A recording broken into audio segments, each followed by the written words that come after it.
Look at this circuit. It's just a simple AC voltage source, a light bulb, and a component hidden inside this black box. If I keep the voltage exactly the same and increase the frequency of the supply, look at the bulb.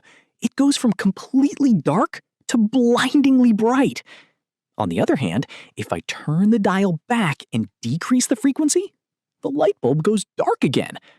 No one changed the voltage, no one changed the resistance. So what on earth is going on here? If you try to understand alternating current using only your direct current intuition, you're going to get completely blindsided.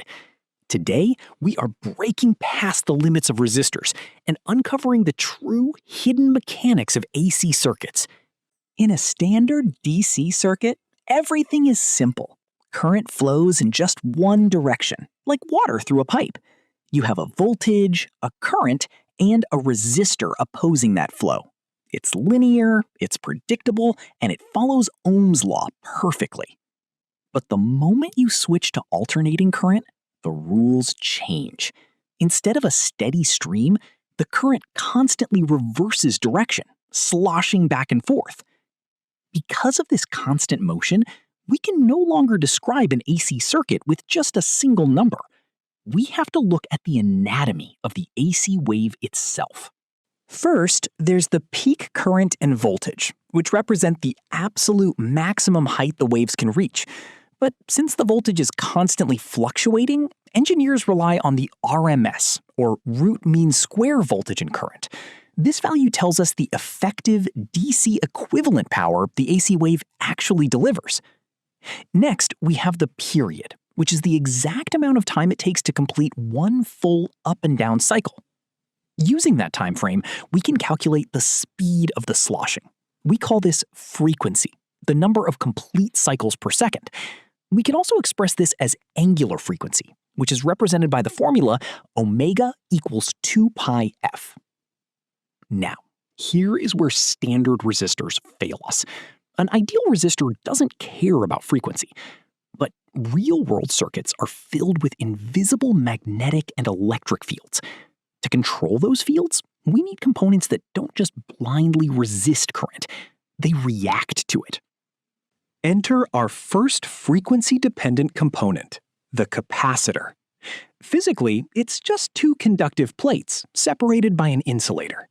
Initially, it's completely uncharged, with both plates holding a perfect balance of positive and negative charges. But watch what happens when we connect it to a DC power supply.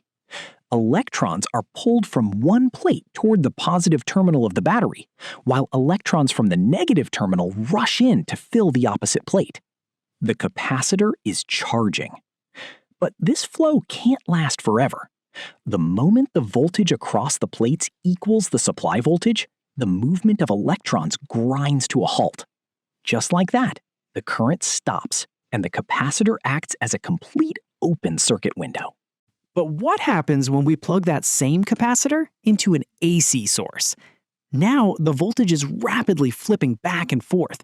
Electrons rush onto one plate, then immediately change direction to charge the other. The current flows back and forth continuously. Keep in mind, the electrons themselves never actually cross the physical gap. It's the rapid shifting of charge that keeps the circuit alive. Now, think about the timing. If the frequency is incredibly low, electrons move really slowly from one plate to the other and then return. Because of this slow back and forth movement, the overall current drops to near zero. But what if we crank the frequency up to hyperspeed? The voltage reverses so fast that the electrons are forced to move incredibly quickly. They just rush back and forth frantically, completely unhindered. At these high frequencies, the capacitor undergoes a radical transformation, acting like a short circuit, providing an effortless green light pathway for current.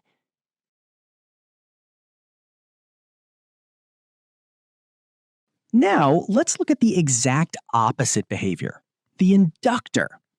An inductor is deceptively simple. It's just a coil of wire. If you pass a steady DC current through it, it acts like any ordinary wire, letting the current pass freely with almost zero opposition.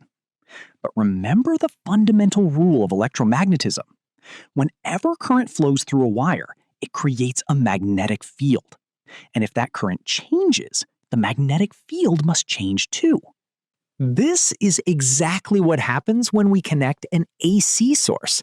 Because AC is always changing direction, the magnetic field is forced to constantly expand and shrink. But here's the secret. In physics, nature hates sudden changes. When the supply voltage shifts, the magnetic field simply cannot change instantly. It takes time. Think of an inductor like a heavy flywheel. It doesn't instantly spin the moment you apply torque. It takes time to build up momentum. And if you suddenly reverse the direction of that torque, the flywheel doesn't just instantly snap into reverse. It fights back, absorbing the force as it slowly changes momentum. Because the electric current is directly tied to this magnetic field, the current has to wait for the field to react. Now, look at how frequency changes the game. If the AC frequency is low, the current changes slowly. This gives the magnetic field plenty of time to fully form in each direction, allowing the current to rise and build momentum naturally. The inductor barely fights back. But what if we crank the frequency to hyperspeed? It's like trying to violently shake that heavy flywheel back and forth. The current tries to reverse so quickly that the magnetic field doesn't even have enough time to fully form in either direction. The flywheel fights back completely, grinding the movement to a halt. At these hyperfrequencies, the inductor completely chokes out the current, acting like a broken wire, a complete open circuit.